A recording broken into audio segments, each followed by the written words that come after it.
சொல்லுங்க வைக்க. ஊட்டி எத்தனையாவது வெள்ளி? அதில் ஊசிப்பு கேட்டீங்களா? அதில் பாருங்க, இந்த மஞ்சள் கலர்ல இருக்கு பாருங்க.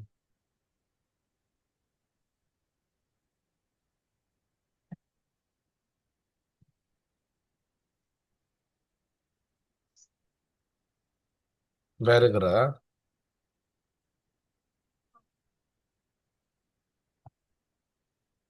நான் மட்டும் மட்டும் சொன்னா அனுப்பி விடுறேன் உங்களுக்கு, பாருங்க.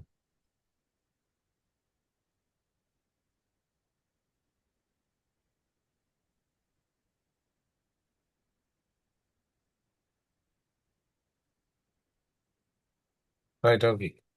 அடுத்தது செய்யுங்க.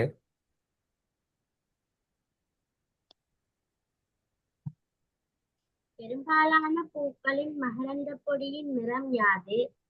மஞ்சள்.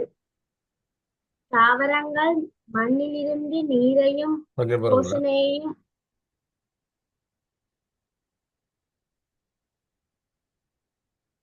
Right, okay. எத்தனையாவது வெள்ளி? 172. 168. சொல்லுங்க.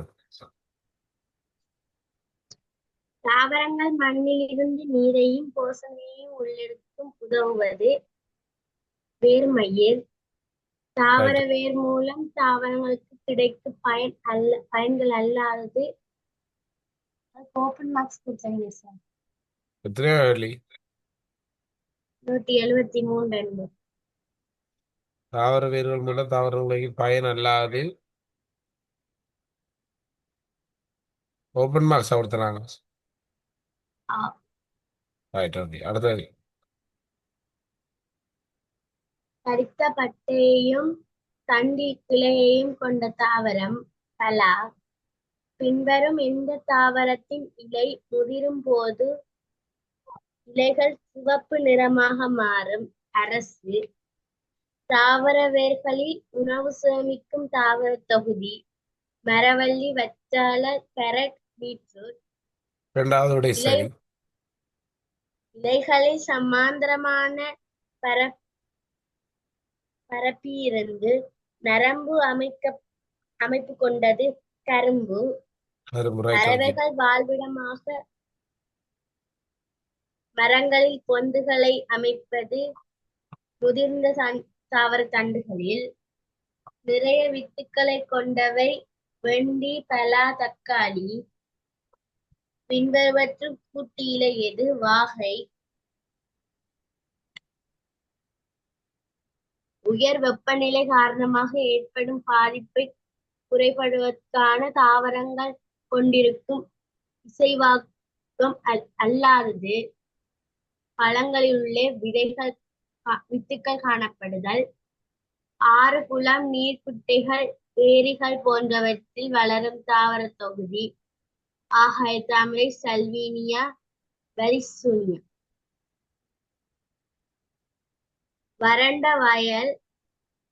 வறண்ட வலயம், கண்டல் நிலம் போன்றவற்றில் வளரும் தாவரங்கள் கள்ளி வகை, திண்ணை மரம். வேர்களில் வளி சேமிப்புக்கான களங்கள் காணப்படுவது சல்வீனியா, நீர்க்குவளை. மனிதர்கள் காடுகளை அழிப்பதற்கு பிரதான காரணம் மரங்கள் வெட்டி பயன்படுதல். இலங்கைக்கே உரித்தான தாவரம் கொர்க்காப்புளி.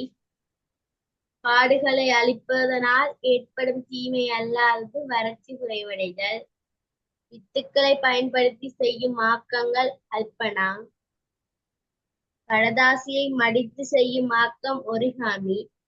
கழிவுப் பொருட்களை பயன்படுத்தி செய்யும் ஆக்கம் கொலாஜ். தாவரத்தின் மிக நுண்ணிய வேர்களை பார்ப்பதற்கு உதவுவது கைவில்லை. பின்வருவற்றில் மூலிகையாக பயன்படும் தாவரம் எது? வேம்பு. ஒரே ஒரு வித்தை கொண்ட தாவரம் கமுகு. காற்றினால் தூர இடங்களுக்கு எடுத்துச் செல்லப்படும் வித்து வகை மகோகனி, குறிஞ்சி. நீரினுள்ளே அமிழ்ந்து வாழும் நீர்த்தாவரம், வேளம்பாசி, வித்தின் வெளிப்புறத்தில் கொளுத்தி முட்கள் போன்ற அமைப்புகள் காணப்படுவது ஆடையொட்டி. பின்வருவற்றுள் நீர்த்தாவரம் அல்லாதது தக்காளி. அதிகளவு மழைவீழ்ச்சிக்கு உதவுவது மரங்கள். கால வேறுபாடு இன்றி பூக்கும் தாவரங்கள் செவ்வரத்தை, நித்திய கல்யாணி. பின்வருவற்றுள் பூக்கள் 4 இதழ்களைக் கொண்ட பூவகை எது? எக்ஸோரா. Right okay. 200 வரைக்கும் பார்த்துருக்குறோம். மிக்க கேள்வி நாங்கள் நாளைக்கு பார்ப்போம். இந்த வீடியோஸ் போட்டு விடுவேன் பாருங்க. டவுட் இருந்தா கேளுங்க. நாளைக்கு 200ல இருந்து 400 வரைக்கும் பார்ப்போம். அது ரெடியாக இல்லை. அக்ஸிக்கெல்லாம் ரெடியாகுங்க. ஒரு 50 கேள்வி பார்க்குறது. ஓகே.